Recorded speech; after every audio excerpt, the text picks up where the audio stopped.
స్త్రీలకు ఈ అలవాట్లు ఉండకూడదు. ఈ అలవాట్లు పేదరికాన్ని తీసుకొస్తాయి. అన్ని శాస్త్రాల్లో ఉంది. మరి ఇంట్లోనే ఆడవారు ఏ పనులు చేయడం వల్ల ఉన్నతి అనేది జరుగుతుంది? ఇల్లు ధనవంతులతో ఒక కుటుంబంగా అవుతుంది. స్త్రీలు ఎటువంటి పనులు చేయడం వల్ల తన భర్త కోటీశ్వరుడు అవుతాడు? ఎటువంటి పనులు చేస్తే దేవీ దేవతలు ఇంట్లోంచి కోపంతో వెళ్ళిపోతారు అనే విషయాన్ని ఈరోజు మనం ఈ వీడియోలో వివరంగా తెలుసుకుందాం. ఇంటి యొక్క సుఖ సమృద్ధులు అనేవి ఆ ఇంటి స్త్రీపైనే ఆధారపడి ఉంటాయని మన శాస్త్రాలు చెబుతూ ఉన్నాయి. ప్రాచీన కాలం నుండి కూడా మన ఇంటి కూతురిని, కోడలిని లక్ష్మీ స్వరూపంగానే చెప్పారు మన పెద్దలు. స్త్రీ ఇంటిని కావాలంటే స్వర్గంగా మార్చగలదు, లేదంటే అదే స్త్రీ ఆ ఇంటిని నరకంగా కూడా మార్చగలదు. ఏ స్త్రీ అయితే ఇంట్లో పనులన్నిటినీ కూడా, ఇంట్లో అందరినీ కూడా బాధ్యతగా చూసుకుంటుందో ఆ ఇంట్లోనే లక్ష్మీదేవి ఎప్పుడూ కూడా స్థిరంగా ఉంటుందని మన పురాణాల్లో చెప్పబడి ఉంది. కానీ కొన్ని పనులు మాత్రం స్త్రీలు అస్సలు చేయకూడదు. ఈ పనులు స్త్రీలు చేయడం వల్ల ఆ ఇల్లు నరకంగా మారుతుంది. ఇది మేము చెప్తున్న విషయం కాదు, మన శాస్త్రాల్లో పురాణాల్లో చెప్పబడిన విషయమే. ఇంటి కూతురు అలాగే ఇంటి కోడలు గురించి మన శాస్త్రాల్లో చెప్పబడ్డాయి. అసలు స్త్రీలు చేసే తప్పులేమిటి, అలాగే వేటి కారణంగా కోటీశ్వరులు కూడా పేదవారుగా మారిపోతారు అన్న విషయాన్ని మనం ఇప్పుడు వివరంగా తెలుసుకుందాం. స్త్రీలు జుట్టు పొడవుగా ఉండడం అనేది చాలా చాలా శుభప్రదమైన విషయం. కానీ స్త్రీల జుట్టు ఎప్పుడూ కూడా నడుం కన్నా కింద భాగం అలా వదిలేయకూడదు. అయితే జుట్టును విరబూసుకోకూడదు. మీకు జుట్టు పొడవుగా ఉన్నప్పటికీ జుట్టును మడత పెట్టి నడుం పై భాగం వరకే ఉండేలా జాగ్రత్తలు తీసుకోవాలి. జుట్టును ఎప్పుడూ కూడా నడుం పై వరకు మాత్రమే ఉంచుకోండి. కాదని ఆ ఇంట్లో జుట్టు విరబోసుకొని ఉంటే ఆ ఇంట్లో దౌర్భాగ్య పరిస్థితులు ఎదుర్కోవాల్సి ఉంటుంది. మన శాస్త్రాల్లో పురాణాల్లో ఇదంతా కూడా అశుభంగానే చెప్పబడింది. స్త్రీలు ఎప్పుడూ కూడా తమ జుట్టును విరబోసుకొని ఉండకూడదు. జుట్టును ఎప్పుడూ కూడా జడలా అల్లి ఉంచుకోవాలి. అలాగే ఏ ఇంట్లో అయితే ఆడవాళ్ళు చీపురును కాళ్ళతో తన్నుతారో, చీపురును దాటుతూ ఉంటారో, లేదా చీపురుతో ఏదైనా జంతువులను కొడుతూ ఉంటారో అక్కడ లక్ష్మీదేవి ఎప్పుడూ కూడా నిలబడదు. అటువంటి ఇంట్లో ఎప్పుడూ కూడా అనారోగ్యాలు వస్తూ ఉంటాయి. ఎందుకంటే లక్ష్మీదేవి చీపురుతో సంబంధాన్ని కలిగి ఉందని మనందరికీ తెలుసు. అందువల్లనే చీపురు విషయంలో చాలా జాగ్రత్తలు వహించాలి. ఏ ఇంట్లో అయితే స్త్రీలు భోజనం చేసేటప్పుడు కాళ్ళను ఊపుతూ ఉంటారో ఆ ఇల్లు ఎప్పుడో ఒకప్పుడు అగాధంలోకి వెళ్ళిపోతుంది. లక్ష్మీదేవికి కోపం వస్తుంది. తద్వారా ఇంట్లో గొడవలు వస్తాయి. ఇంట్లో పెద్ద ఎవరైతే ఉంటారో వారు చేసే ఉద్యోగాన్ని కోల్పోయే అవకాశాలు ఉన్నాయి. అలాగే వారు చేసే వ్యాపారంలో నష్టాలు కూడా వస్తాయి. స్త్రీలు వంట చేసేటప్పుడు ఎంగిలి పాత్రలను అలాగే ఉంచేసి వంట చేయకూడదు. చాలామంది ఆహారం లేనప్పటికీ కూడా ఖాళీ పాత్రలను గ్యాస్ స్టవ్ మీద అలానే వదిలేస్తూ ఉంటారు.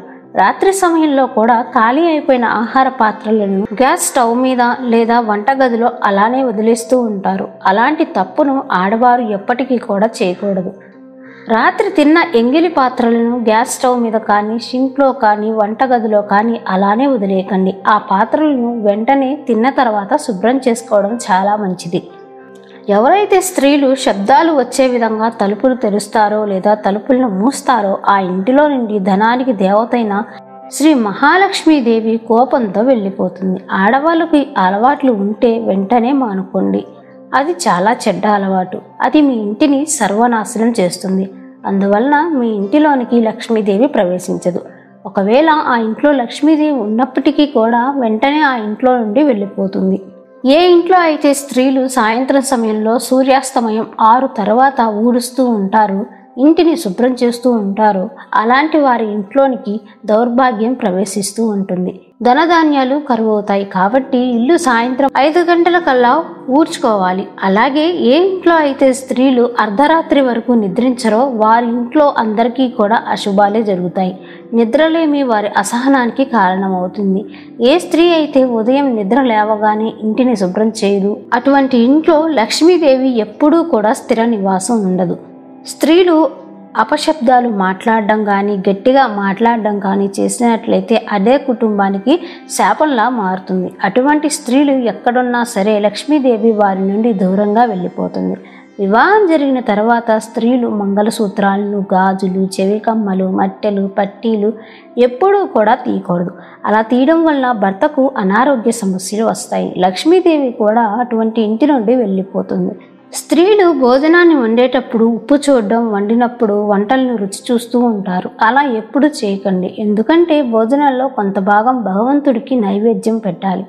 ఎంగిలి భోజనాన్ని ఎప్పుడూ కూడా భగవంతుడికి నైవేద్యంగా పెట్టకూడదు. మహిళలు తొందరగా నిద్రపోవాలి, ఉదయాన్నే తొందరగా నిద్ర లేవాలి. ఎవరైతే స్త్రీలు నిద్రపోవడానికి ఎక్కువ సమయాన్ని కేటాయిస్తారో, ఎక్కువగా నిద్రపోతూ ఉంటారో అక్కడ రాహు, కేతు, శనిగ్రహం యొక్క దృష్టి ఎక్కువగా పడుతుంది. ఎవరైతే స్త్రీలు ఎప్పుడూ కూడా నిద్రపోతూ ఉంటారో వారిపైన దేవీ దేవతలు కూడా కోపాన్ని చూపిస్తూ ఉంటారు. అందువలన ఒక నియమానుసారంగా మాత్రమే నిద్రించాలి. ఎక్కువగా నిద్రపోవడం అనేది ధనహాని, ఇంకా అనారోగ్య సమస్యలను కూడా కొని తెస్తుంది. అలాగే ఆడవారు రాత్రి నిద్రపోవడానికి మంచం మీదకి వెళ్ళిన తర్వాత నకారాత్మక విషయాలు అస్సలు మాట్లాడకూడదు. మీరు చెడ్డ మాటలను మాట్లాడుకోవడం వల్ల నకారాత్మక శక్తులు అనేవి ఆకర్షింపబడతాయి. అవే మీ కల్లోనికి వచ్చి మిమ్మల్ని ఇబ్బంది పెడుతూ ఉంటాయి. నిద్రించే ముందు ఎప్పుడూ కూడా మనసులో మంచి ఆలోచనలతో నిద్రపోవాలి. దానివల్ల మనకు అనుకున్న పనులు పూర్తయి ఫలితాలు అనేవి లభిస్తాయి. ఇక మంగళవారం, గురువారం, శుక్రవారం, శనివారం రోజున ఎంత తొందరగా వీలైతే అంత తొందరగా నిద్ర లేవటం అలవాటు చేసుకోండి. ఆ రోజుల్లో ఆలస్యంగా నిద్ర లేచే వారిపైన సమస్త దోషాలు ప్రభావితం చూపిస్తాయి. అందువల్లనే ఆ రోజుల్లో ఆడవారు తొందరగా నిద్ర లేవాలి. ఎవరైతే స్త్రీలు దక్షిణం మరియు తూర్పు వైపు తలపెట్టుకొని నిద్రపోతారో అలాంటి వారి కుటుంబం ధనధాన్యాలతో తులతూగుతూ ఉంటుంది. ఆ కుటుంబంలో అష్టైశ్వర్యాలు, సుఖ సమృద్ధులు కలిసి వస్తాయి. స్త్రీలు భర్త బయటకు వెళ్ళిన వెంటనే తలుపులు వేయడం, ఇల్లు ఊడ్చి తుడవడం వంటి పనులు అస్సలు చేయకూడదు. భర్త పని మీద బయటకు వెళ్తున్నప్పుడు భార్య కోపం తెచ్చుకోవడం లేదా వాదించడం వంటి పనులు కూడా చేయకూడదు. ఇంట్లోని వారి మీద చీటికి మాటికి కోపగించుకోవడం, మరవడం వంటివి చేయకూడదు. కన్నీరు పెట్టుకోవడం వంటివి చేయకూడదు. భర్త బయటకు వెళ్ళగానే గుమ్మం, వాకిలి శుభ్రం చేయకూడదు. భర్త బయటికి వెళ్లే ముందు మహిళలు నుదుటిన బొట్టు, చేతికి గాజులు లేకుండా సాగనంపకూడదు. భర్త బయటకు వెళ్ళగానే బియ్యం, చింతపండు, పసుపు మరియు పంచదార అప్పు ఇవ్వడం లేదా అడగడం వంటివి అసలు చేయకూడదు. ఋతుస్రావంలో ఉన్నప్పుడు దేవతామూర్తుల్ని కానీ పవిత్రమైన స్థానాలు కానీ తాకకూడదు. ఋతుస్రావంలో ఉన్న మహిళలు పూజా గదిలోనికి అస్సలు వెళ్ళకూడదు. దూర ప్రయాణాలు చేయడం కూడా అంత మంచిది కాదు. ఏ స్త్రీ అయితే భర్తను కాదని పరాయి మగాడితో సంబంధం పెట్టుకుంటుందో దేవీ దేవతలు ఉండరు. తద్వారా మనశ్శాంతి కరువై ఆ ఇంట్లో లక్ష్మీదేవి దూరం అవుతుంది. ఇలాంటి అలవాట్లు ఉన్న ఇంట్లో లక్ష్మీదేవి ఎప్పుడూ కూడా ఉండదు. దరిద్ర దేవత ఉంటుంది. పేదరికం తాండవిస్తుంది. ఈ వీడియో నచ్చితే లైక్ చేయండి. అలాగే ఇలాంటి యూస్ఫుల్ వీడియోస్ ఎవరికైనా యూజ్ అవుతాయి అనుకుంటే తప్పకుండా వాళ్ళకి షేర్ చేసి మన ఛానల్ని సబ్స్క్రైబ్ చేసుకోవడం మర్చిపోకండి.